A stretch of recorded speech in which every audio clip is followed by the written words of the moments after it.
Contents. Introduction. Part 1. Managing your life. How can I stop comparing myself to others? How do I build my communication skills? How do I build a growth mindset? How do I make tough decisions in life? How do I manage my time? How do I focus? How do I deal with criticism? How do I build a habit of reading? How do I build meditation into my lifestyle? Part 2. Managing your career. How do I build trust? How do I find my passion? How do I pick the right career? How do I change my career? How do I grow in my career? How do I deal with office politics? How can I be indispensable at work? How should I spend the first 90 days of a new job? How can I build multiple income streams? How should I take a gap year? Part 3. Managing people. How do I say no? How can I seek help? How do I convince my parents about my career choice? How can I forgive my parents? How do I make friends? How can I find a life partner? How do I deal with a breakup? How do I set boundaries? How do I deal with toxic friends? Part 4. Managing yourself. How do I develop patience? How can I have a sleep routine? How do I build good habits? How can I be more self-aware? How can I live by myself? How do I manage my anger? How can I pick myself up? How can I become my best friend? Epilogue. Acknowledgements. A note on the author. Introduction. I started my first book, Do Epic Shit, confessing that it may very well be the most useless book you will ever buy. My second book could give it competition. Because it is full of the one thing I hate in life: prescriptions. Remember those exciting headlines that never fail to seduce us? 3 things all billionaires do first thing in the morning. 5 ways to find the love of your life. 7 ways to crack your dream job. 9 ways to find out if you are smart. You won't believe no. 3. All of them have a common theme. They make us believe that there is a path to life. That there is something, a method, a process we are unaware of. And once we are made aware of it, we will accomplish everything we have wanted to. You know what? It isn't true. There are no prescriptions in life. There is no one way to live it. Each one of us builds our own path, our own way, our own journey. Then why am I writing this book? This past year you have asked me many questions. Questions which I have tried to answer using my experiences. How do I manage my time? How do I deal with failure? How do I make friends? How do I decide on my career? How do I love myself? This book comes out of our conversations. Join Telegram channel at ebooks, and I have written it in a question and answer format. Questions asked by a student and answers given by a teacher. 36 life questions. 36 answers to those life questions. And 36 possible times you assume that only these answers are the right ones. They are not. They are my answers. And they worked for me. They might not work for you. However, I do hope my answers drive you to yours. I have had many teachers in my life. Most of them do not know me, though. Their answers led me to my answers. That is the joy of learning. It can happen at any time, at any place, and for anyone. Should you be willing? Do Epic Shit was all about provoking you. Getting you to think. Getting you to reflect. Getting you to question. Get Epic Shit Done is an attempt to get you to act. So whenever in doubt, open the book to the question you have and go through the answer. If it helps you come up with your answer, the teacher will have appeared. Part 1. Managing your life. How can I stop comparing myself to others? Student, why is the world around us designed in a manner that we are good only when we are better than others? Teacher, we fall prey to such comparisons because we have built our worldview on 2 false assumptions instead of understanding the basic facts of life. Student, which are? Teacher, The first incorrect assumption is that the world is a zero-sum game. Student, what does a zero-sum game mean? Teacher, it means that for one to win, another has to lose. If my score is +1, your score has to be 1, so that the sum is 0. Student, isn't that true? Teacher, far from the truth. As a matter of fact, all of us can create as many wins for ourselves instead of waiting for someone else to lose. The world has abundant opportunities. Look at it historically and you will realize this. Look at India itself. Our parents' generation had it really hard. Their parents had it harder. In contrast, we sit on so many opportunities that they never experienced. Student, that is such a beautiful way of putting it. Does it mean that instead of fighting for a bigger slice of pizza, I can have as many pizza slices as I want? Teacher, only metaphorically, yes, happy smiley. Student, sounds interesting. What was the second incorrect assumption you were alluding to? Teacher, it is a fact that all of us come across very different opportunities. Which means, by default, we will all end up at different places because we started off differently. Think of it this way, there is no one, absolutely no one on planet Earth who has the same characteristics as you do. Your temperament, your capability, your choices, where you were born, your family, your upbringing, your luck all are so unique to you that by design no one can be like you. Since everyone started off differently, everyone by default will end up differently. Student, reminds me of the Taylor Swift song lyrics, you are the only one of you, baby, that's the fun of you. Teacher, smiling yes. Student, but I must confess this is hard to put into practice. When I see someone doing well, all I see is that someone else is winning and not me. Teacher, this is what I ask myself when I see someone else winning. If they earn more than me, will that be true forever? If they have a job and I do not, does that mean I will never have a job? If they happen to be in a lovely relationship, does that mean I will be lonely forever? The answer to all of these questions is no. Student, that's helpful. But really not. I still feel I am not winning. Where do I find that peace at that moment? Teacher, the emotions that we humans go through are not permanent. What we feel today, we will not feel tomorrow. However, what we feel today can either make us depressed or induce us to take action. You see a friend with a good job and you don't have a job. Use that emotion to work harder to get a job. Student, this sounds so easy to do. Yet why don't we end up doing it? Teacher, because there is a deeper layer we have not yet uncovered. Ask yourself the following questions. Why am I feeling bad? Because they are doing well and I am not. Why do I feel that? Because they have a job and I don't have a job. How is that a bad thing? If I do not have a job, it means I am not making money to fulfill my needs and wants. If I do not have a job now, does this mean I will not have a job ever? Of course not, I am capable. I can get multiple jobs, it is just a matter of time and patience.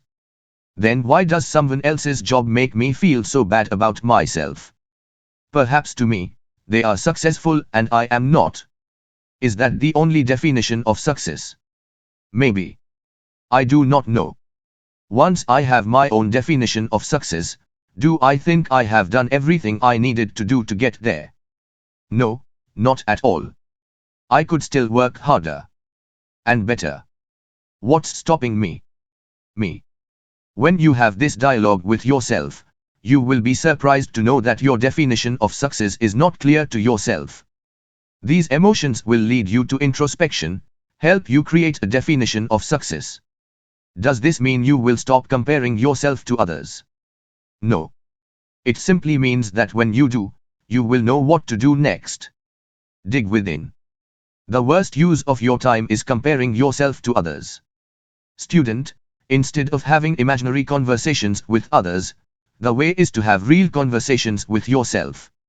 Teacher, smiling, the teacher has appeared. How do I build my communication skills? Student, I struggle to communicate my ideas, my thoughts. I get nervous. I feel anxious. What can I do to improve my verbal communication? Teacher, first, understand that our ability to communicate verbally is a direct reflection of our ability to structure our thoughts clearly. And that begins by writing. Student, writing. Oh please. I am not a writer. Nor am I interested in becoming one. It is the last thing I would do. Teacher, hear me out. Writing is the slowest form of expression that we have as humans. We think fast. A lot of us tend to speak fast as well. Writing can never match that speed. Which is actually the reason why writing is so effective. When we write, we are training our brain to select the most important thought out of all that is inside it. That process trains us to control the pace of our thoughts, structure those thoughts and refine them. So when we write, we essentially tell our brain this thought is the most important. Let me write it down. Join Telegram channel at ebooks in student. Oh, I see. That makes sense. Is there a minimum amount I need to write? When should I write? What should I write about? Teacher, write every day. Start with a page. You don't have to go beyond that in the beginning. Write about anything at all. The only thing is to draw a conclusion. Every time you have written something, end with the sentence, "This tells me that." The conclusion brings it all together. Writing daily is not just for writers. It is for communicators who wish to express themselves better. Student, how so? Teacher, it ties your thoughts together. To begin with, when you start writing, your thoughts will be all over the place. And if you end with just that, it will not help you infer a point. This ending sentence trains you to move towards a conclusion. Imagine the same process translating into your verbal communication. You speak towards a conclusion. That is what you want, eventually, isn't it? Student, precisely. But it cannot be just that. Writing alone can't make me a good communicator. Teacher, it is a necessary step but not the only step. The next step after writing will be to practice speaking. With writing, your thoughts get structured. But they still lack the emotions that your voice can generate. So I advise my students to record a video of them speaking for a minute, for 90 days straight. Play back the video. Make a list of all the moments where you erred. Think of how you can do better. And then come back the next day to work on the errors. Student, awesome. That sounds like a task, but I like that it is just a minute a day. Does this really help? Teacher, anything you do consistently will help. I had a student who took this advice to heart and recorded 365 videos every day for a year. You would not recognize the person in the 365th video from the first one. Just 1 year. In a life of several decades, just 1 year can change your life. That is the beauty of this practice. Student, I would love to be her in a day's time. Teacher, you would but cannot do so, not in a day. As you practice, I also want you to observe the speakers you like the most. Watch their videos. Pick up their style. Make a note of all the things that you find appealing about them. Imbibe them. As you do so, ask yourself, how can I bring their emotions into what I say? Student, no shame in copying. I like that. I also see a lot of effective communicators projecting a sense of confidence that is not verbal. They do not sit with closed arms. They rarely play with their hair or hands. They do not shake their legs. Do these things matter? Teacher, of course. When people close their arms, it tells us they do not want to listen and are married only to their own opinions. Shaking your legs is an expression of nervous energy. What we don't speak speaks louder than what we do. Did you know that body language consists of 55% nonverbal communication, tonality consists of 38% and words only 7%? Student, wow. That is why the same thing said by different people has a different impact on us. Teacher, true. And it's even more important in today's world. Because a lot of our communication happens over electronic media, we cannot always see each other's body language. Thus, the choice of our words and how we weave them together becomes so much more important. The only way to get better at it is to read. The more you read, the more you help your mind form the right structures, use the correct sentences and articulate better. Student, so writing and reading, both are important for effective verbal communication. That already sounds like a lot of work. Teacher, oh, you haven't even reached the hardest part. Student, wait, sorry to cut you, I wasn't listening. Where do I learn the skills of body language from? Teacher, the hardest part of communication is listening. Student, sorry, what? Teacher, the hardest part of communication is listening. Something that you aren't doing right now. Understandably so. Because it is hard. We often listen with the intent to reply, not to understand. And that makes us impatient communicators. Have you ever been in a conversation where you said something important only to hear a completely unrelated answer that set you wondering if they were listening? Student, so many times. Teacher, you now know why. Student, I realize being an effective communicator is not so much about speaking English fluently or acting confident. It is simply about understanding the emotions of the person you are communicating with. Teacher, you are so right. Of course, please do not dismiss the power of knowledge, the power of preparation, the power of practice. All these are critical to any delivery, verbal or written. But despite all that, many falter. Because they never care to understand the person they are communicating with. Student, thank you. This gives me a lot of direction. And I wanted to apologize for cutting you in between your sentences, because I wasn't listening. I will be mindful of this from now on. Teacher, smiling, the teacher has appeared. How do I build a growth mindset? Student, I hear a lot about growth mindset versus fixed mindset these days. Aren't we all born with a fixed mindset about who we are and our capabilities? Is it even humanly possible to grow beyond the mindset we are born with? Teacher, I believed that for the longest time. Growing up, I was convinced that people are born with a fixed capability. I stand a changed person today. Our capability isn't fixed. Believing this truth is part of the growth mindset. Student, is it because of the fixed mindset that most people do not achieve beyond what they think they are capable of? Teacher, yes, absolutely. Which is why we must understand the growth mindset and how to build it. To build the belief that your capability is not bound by anything. Student, is that really possible? Isn't it difficult? Teacher, there are 3 ways in which a growth mindset is established. The first one is to spend time with people who are nothing like you, in a disciplined manner. When you spend time with people who are nothing like you, you stretch your fixed mindset to have a wider perspective. Student, but why should I spend time with people who I do not agree with? Teacher, just because you think you are right does not mean someone else isn't. Spending time with different people does not mean leaving aside who you are. It simply means seeing the world differently from the way you do.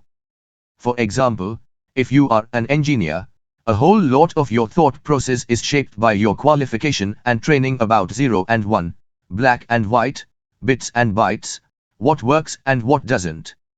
But when you spend time with someone pursuing art or social sciences, someone who is taught that life is not 0 or 1, and is instead a continuum, someone who sees the world as a spectrum of gray, instead of categorizing it as black and white, what do you think would happen?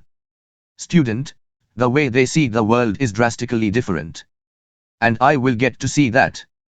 Teacher, correct. Because there are multiple avatars of the same thing we call truth. Once you ask yourself, what do they know that I do not, you open your world to more possibilities than before. Student, this was very useful.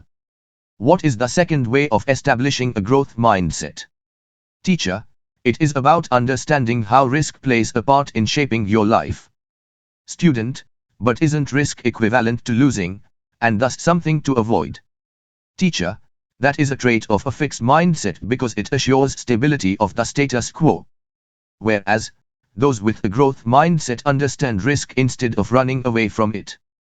For them, risk is not a limiting factor but, rather, an opportunity. Student, whenever I think of risk, I think of stock market investors losing money. Teacher, I understand. Here is what might help. Stock market investors understand the market and how it functions. They know that in the short run of 6 to 12 months or even 1 to 2 years, the market will go up or down, and may even give negative returns as against fixed returns of fixed deposits. However, they also know that over 5 to 10 years, the market will beat almost every fixed income instrument. It applies to most things in life. For example, changing your career, forming a new relationship or investing your money. You need to understand that you cannot eliminate the risk. You can only understand it. Student, so people with a growth mindset kick their comfort zone and understand the risk.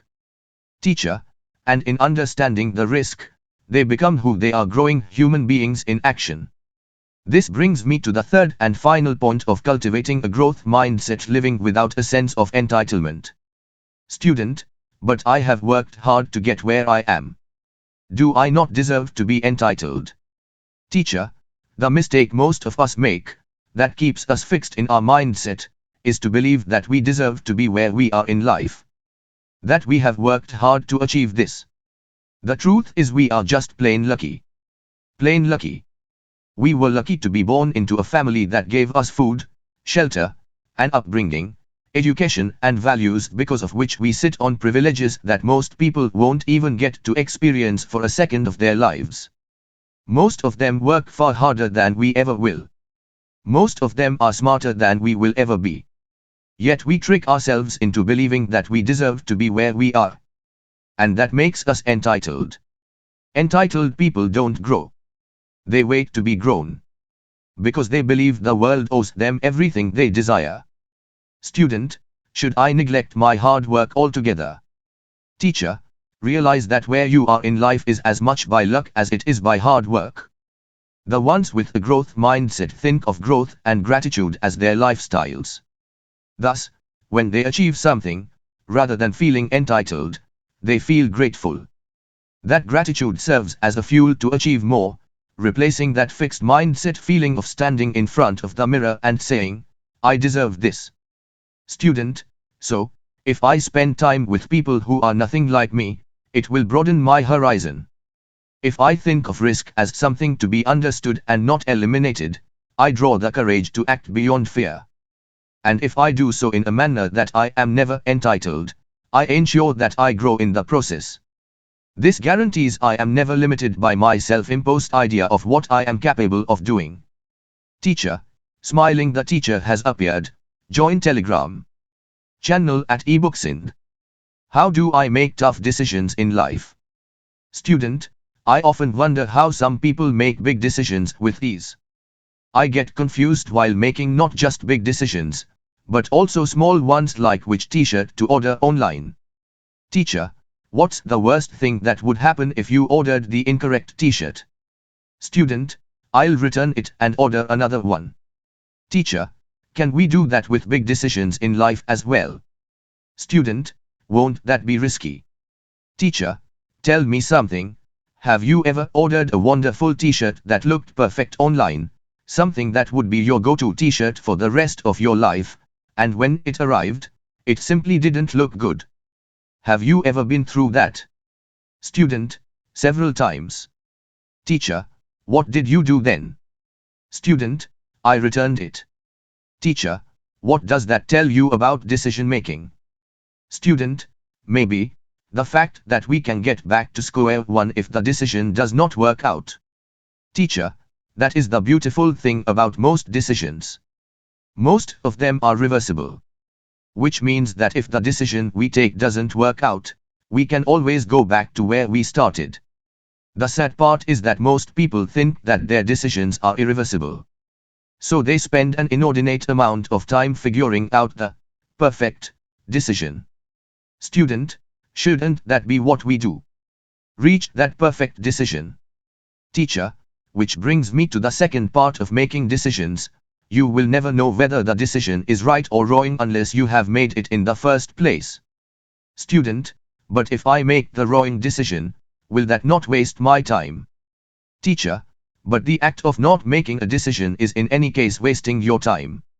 You are so hooked on finding the right decision that you are actually not taking any decision. Student, then how do I navigate this? Teacher, when you want to make a tough decision, you evaluate all the parameters that are important to you between all the available options. Say you want to decide between college A and college B. We will make a list of things that are important to you and assign them the weightage in order of their importance. The reason we have assigned weightage to each one is that you may not have equal importance for every parameter. Once you have done this, you will then rank both colleges with 1, 2 or 3 points, 3 being the best, and 1 the worst. Based on all these parameters, we conclude that it would be wise to get into college B. So, we will make that decision. Student, but can't I simply go with what someone else in my family has already decided? Teacher, that would be an unwise thing to do. They are different people with different mindsets, different contexts, who want different things from life. Everyone differs on how important are the individual parts. Which is why the choices we make are also unique. Student, but then what if my decision doesn't work out? As you said, what if I realize that only after I have made the decision, i.e., after I have picked my college and started studying there? Picking a college is not a reversible decision. Teacher, which brings me to the Stoic principle of decision making. Once you have figured out which decision to take, without knowing whether it's the right one or not, imagine the worst case scenario when you take the decision. What could be the worst thing to happen? Imagine it vividly as if it was happening right now, in every bone of your body, and ask yourself, will I be okay despite that worst case scenario? Before you decide on the answer, ask yourself if you have asked all the difficult questions. Will I be okay financially? Mentally? Emotionally? Spiritually? Physically? Socially? If the answer is yes, then take the decision. Remember, there is no way of knowing whether it is the right decision or not. What you have done through this exercise has prepared your mind for the worst case scenario. The fear around the decision is what you are focused on, not the decision itself. Student, what if the worst case scenario is something I won't be comfortable with? Teacher, in that case, you may not be ready for the decision. You have two choices then. Either wait to take that decision, which may not always be possible, or make a plan to face the worst case scenario. Student, so, instead of losing sleep over the right decision, I should take the decision I want to take and figure out what to do if the decision does not work out for me. Teacher, smiling, the teacher has appeared. How do I manage my time? Student, I have read books on managing time. I have taken many time management courses and have even signed up for paid articles on the world's best websites. But I always end up screwing up my day and my time. It makes me demotivated, and the vicious cycle just continues. Teacher, why do you think that happens? Student, it happens because I do not know how to manage my time well. I know what to do but I still don't do it. Teacher, if you feel the books, courses, videos do not help, why do you still engage with them? Do you think the courses or motivational videos or books teach you something that you don't know? Student, my hope is they will teach me something new. Teacher, there isn't anything new to be taught in time management. Every book, course, video will end up saying the same thing. Managing time, my friend, is a very personal endeavor. We all have buckets of time when we are the most energetic, when we are the most productive, and when we need to slow down. Our first step in managing time is to understand our relationship with time. Student, relationship with time. What does that even mean? Teacher, if you do not understand how time works for you and your relationship with time, you will always struggle to manage it. You will be able to manage your time only when you understand your relationship with it. Tell me, do you know what you did last week? How did you spend your time? Student, mostly, I prepared my to-do lists, but they hardly got accomplished. Even if I want to keep track of time, it just slips away. So, the answer is no, I do not have a track of how I spent my time last week. Teacher, when you reply to that question, you are focusing on the time you spent working towards something that you were meant to work on. That would be not more than 30–50% of your entire day. Student, I know, but to me, it looks like the entire day. Teacher, you would have also spent your day sleeping, eating, doing things outside your work or even wasting time. However, very often, when we think about time, we only think about what we are supposed to do, instead of our entire life. Student, but isn't our entire life centered around doing things? Teacher, it is, which is why you have to start measuring your time to understand your relationship with it. As hard as it may sound, it will mean measuring every single thing that you do in your day, for at least 10 days, ideally 30 days, right from the time you wake up to when you go to sleep, and account for 2 questions. A. Why did you do what you did? B. How did it make you feel at the end of it? These 2 places of awareness will then tell you what changes need to be made. Answer these 2 questions, and you will begin to understand your relationship with time. Student, this sounds like hard work. Is this what all good time managers do? Teacher, nope. But that is how everybody starts. Think of the first day you rode a bike or drove a car. You were conscious of everything that was happening to you, very aware of the shifting gears, the cows in front of you, the cars and people coming in your way. You were totally present and observant. Today you are a pro, riding, driving without a thought to what's happening around you, listening to music, biting into your sandwich, talking to your friend, even daydreaming happy smiley. That is the power of habit. I remember recording every hour of my waking day from age 13 to 26. For 13 full years. So today, I don't have to.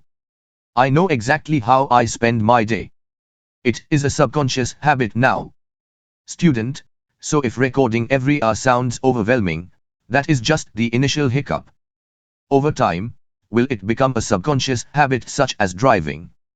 Teacher, absolutely. This is the early effort that you will have to put in so that you don't have to do it for the rest of your life. Student, I still have a reservation. Does it mean that I must have 0 hours of wasting time? I work for a certain number of hours a day and I take small breaks. But I would also want to waste time watching Netflix and chilling with friends. I love doing that. To make up for the lost time, should I optimize my workflow? Teacher, that's a very practical question. Literature on the principles of time management wants you to be 100% productive. But that is rarely the case. We should also not strive for that. Think of time as an allocation. Allocation between 4 types of tasks that are times not urgent and not important, times important but not urgent, times urgent but not important, times urgent and important.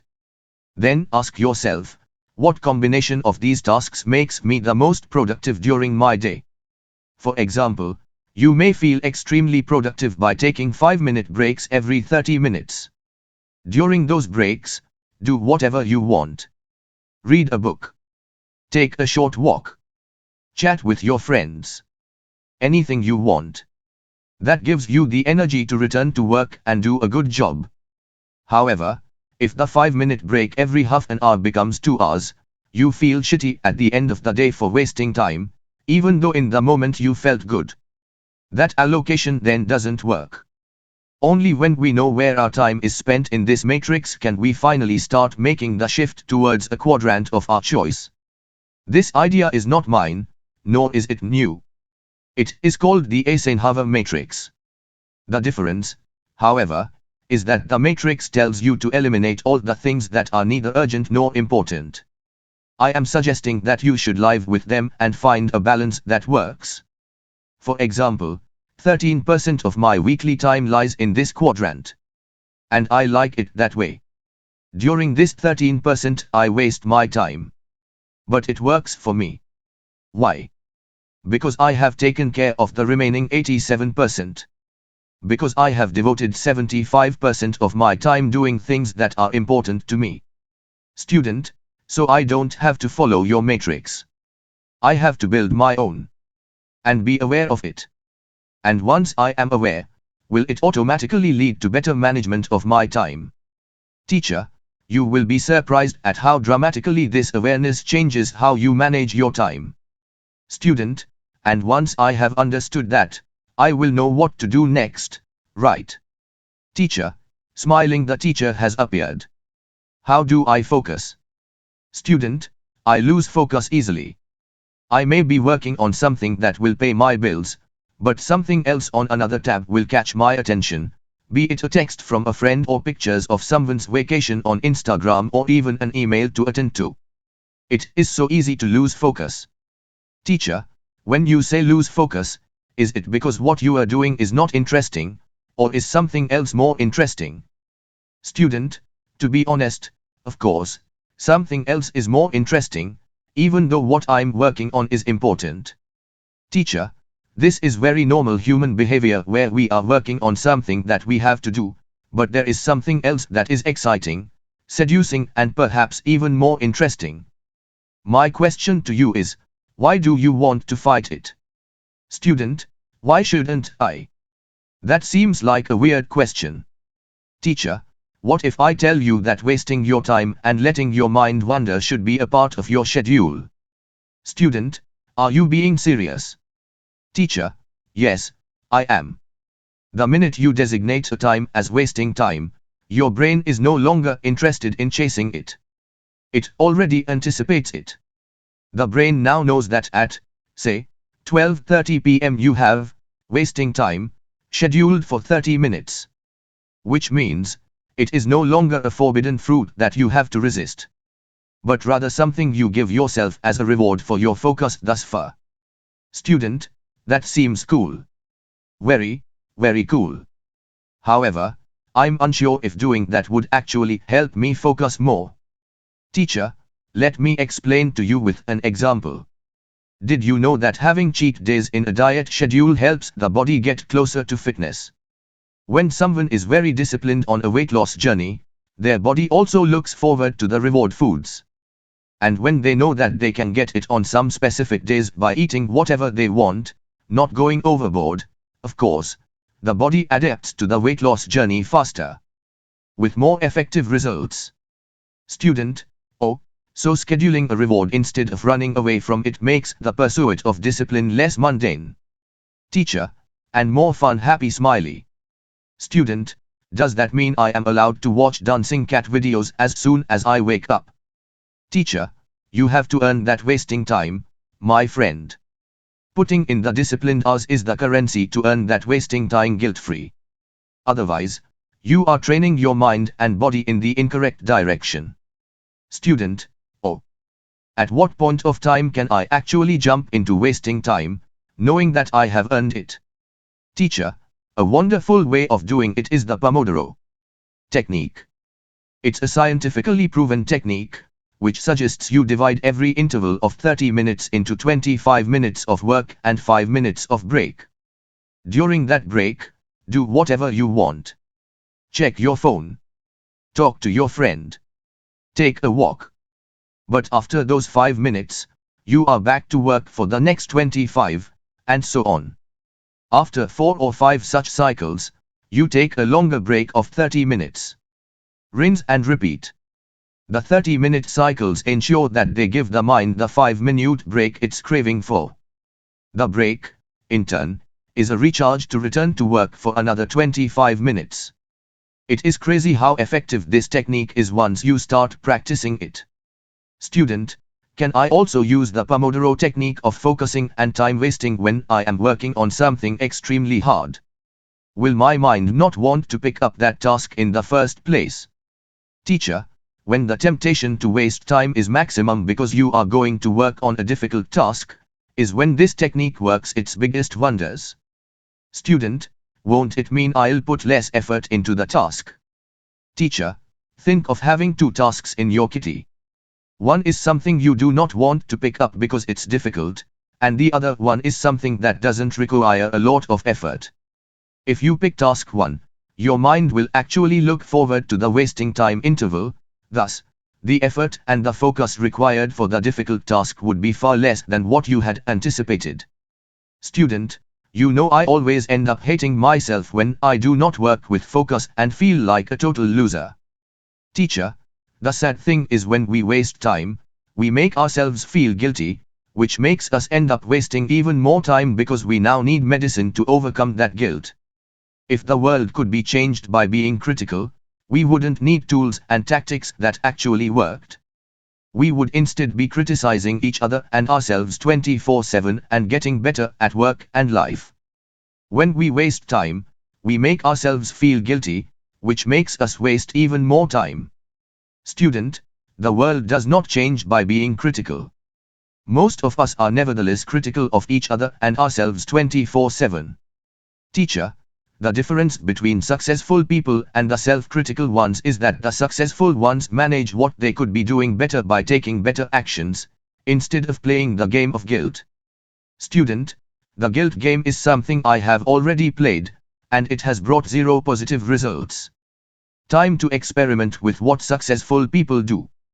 Guilt will never bring out the best in me, no. Teacher, smiling the teacher has appeared. How do I deal with criticism? Student, no matter how strong or better I get, I often find myself struggling to deal with criticism. Teacher, where do you get the most criticism from? Student, sometimes online, from random people. Most often offline, from people who are not at all random. Teacher, I have a simple life rule: if I do not take someone's advice seriously, then I will also not take their criticism seriously. Student, wow. And how do you decide whose advice is not to be taken seriously? Teacher, we all know that differentiation innately. Would you take life advice from a troll seriously? Student, never. Because I don't know if they really mean it or if they are really mean. Teacher, exactly. That is what helps us put things in perspective. Their criticism is not about you. Their criticism is a reflection of their unhappiness in their own life. They are just using you as an outlet to vent their emotions. Student, if true, that is really tragic. Teacher, it is. All of a sudden it makes you have empathy towards them, instead of anger. Which is the most liberating emotion to have. Otherwise, we are simply puppets letting the advice of people who have 0 context cloud the context of our life completely. Is that what you had signed up for, my friend? Student, it almost makes me pity myself for taking them seriously in the past. Teacher, now let's look at the criticism from people who are not random. Student, yes, family, friends, colleagues, managers. Acting as trolls. Teacher, but they are criticizing you free of cost, to make you a better person. Why does it hurt? Student, some of them I love a lot. With others, I have a love-hate relationship. The ones I love, I wonder why they criticize me. The ones I don't love as much, I ask the same question. Teacher, what is making you run away from people who have good intentions towards you? Student, I can't pinpoint it exactly. But I want to feel safe around them. Criticism does exactly the opposite. Teacher, in our academics, we pass one grade, and then move to the next. The next grade is more difficult, but this is because we are now at a place where we are able to deal with the difficulty level. Student, I never thought of it that way. Can you explain it a bit more? Teacher, criticism from our loved ones hurts us because we have put them on a pedestal. However, True love also means showing the mirror. Only when we separate the message from the messenger will we be able to truly reflect on what they are trying to tell us. There is a line by Anthony de Mello that says, "Examine what is said, not who speaks." Student, that makes so much sense now. Examine what is said, not who speaks. Teacher, all things seem to get better when we look within. Student, but why do they criticize us in the first place? Teacher, where you are coming from is a place where you do not want to appear bad in the eyes of someone close to you. Where they are coming from is a place where they don't want you to appear bad in the eyes of the rest of the world. Student, you are telling me that they are trying to help. Teacher, only if you ask yourself the question, what is it that they are trying to tell me, instead of, why are they after my life? Student, separate the message from the messenger. Teacher, absolutely. And you always have a choice to accept it or not. If you accept the criticism as something to work upon, you will almost always find yourself in a better spot than you were before you got that feedback, and chose to label it as criticism. Student, does that mean feedback is always a choice? Teacher, even in our darkest moments, when we think we don't have a choice, we always have a choice. Student, I will only know of this when I start experimenting with what you said. Teacher, which is the right way to go about it? Do not believe anything I say. Experiment. The moment any of this validates your life experience, nothing else will be able to shake the truth that you have just discovered for yourself. Student, I will, I promise. But I still have a question. Teacher, please go on. Student, why does negative criticism from parents still hurt? Especially about the life choices we have made after a lot of thought. Teacher, because they are the first people we looked up to. But the mistake we make is to take their opinion as criticism. Student, it is easier said than done. Teacher, if it was easy, it wouldn't need to be said. This brings me to the part about their opinions that most of us mistake for criticism. My parents think I should become an engineer. My parents do not want me to switch careers. That is simply their opinion. They disagree with your opinion. But they are not critical of who you are as a person. In which case, it becomes your responsibility to give their opinions the same objectivity as, what is their opinion trying to tell me? Student, which is? To me their opinion comes as imposing and dominating. Teacher, your parents grew up in a very different world. Where survival was key and only a few limited life choices had a high probability of ensuring that survival. They aren't imposing, they are concerned. Which does not stem from their lack of acceptance of you, but rather from a lack of awareness of the opportunities you are blessed to explore. Student, so how do I educate them about my world? Teacher, just like they educated you on what the world looks like. One step at a time. One conversation at a time.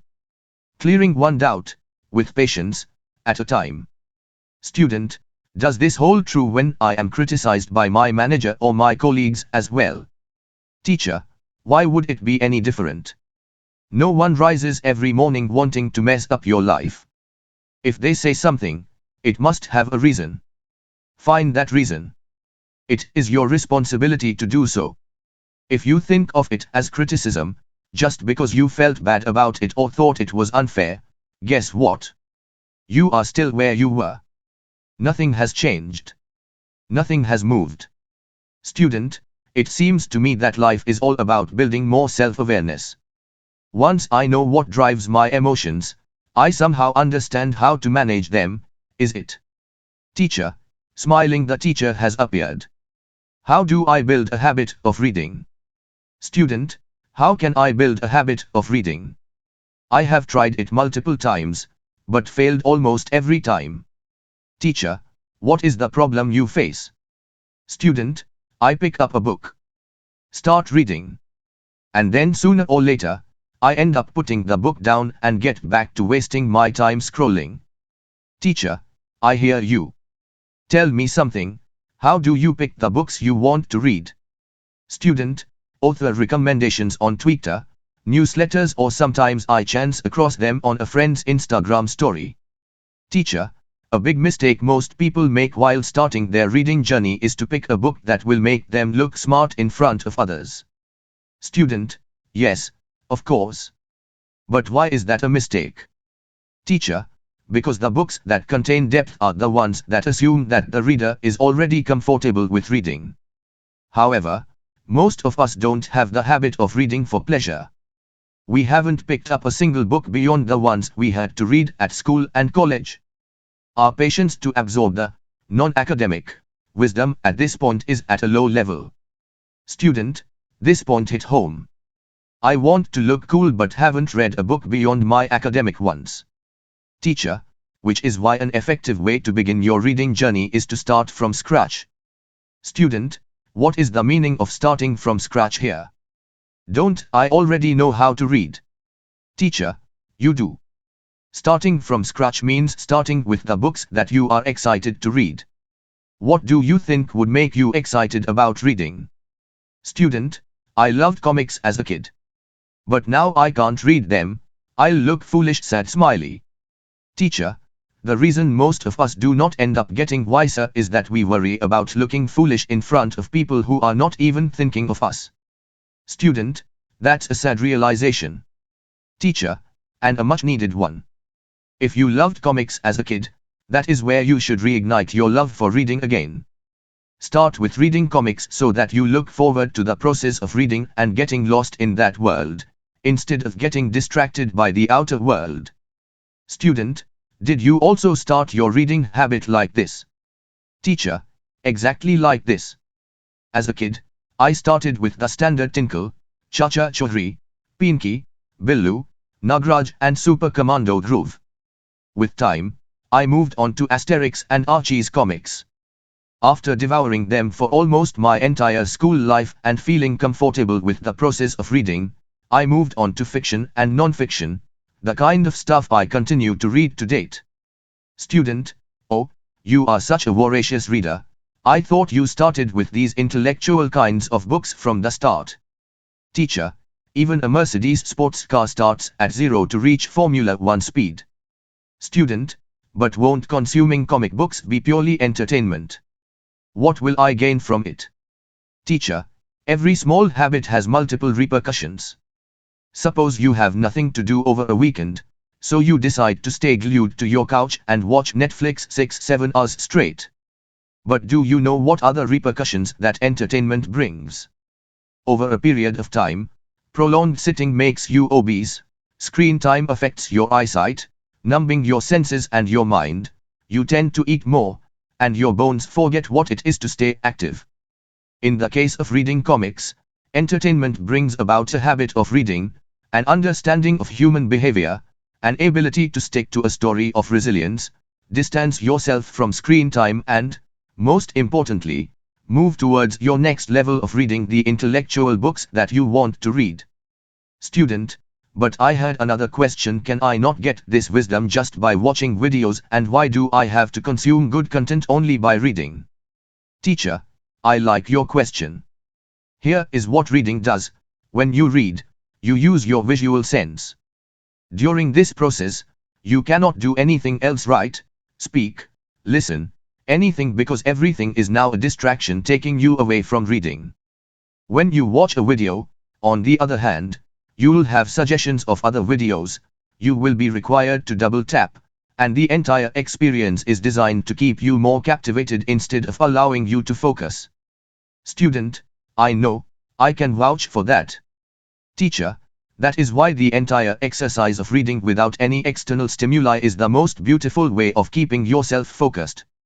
This process then ensures that whatever you consume, whether it is videos, podcasts or audiobooks, becomes an act of engagement. You have little chance of getting there without building a habit of reading. Reading replaces mindless entertainment with learning and eventually leads to enlightenment. Student, so when I start reading the books I wish to read, how should I read them? Is there a goal I should be chasing? Teacher, ideally none. But if there is one goal, Let it not be the number of books you have read. The world has millions of books, and it is impossible to read all of them.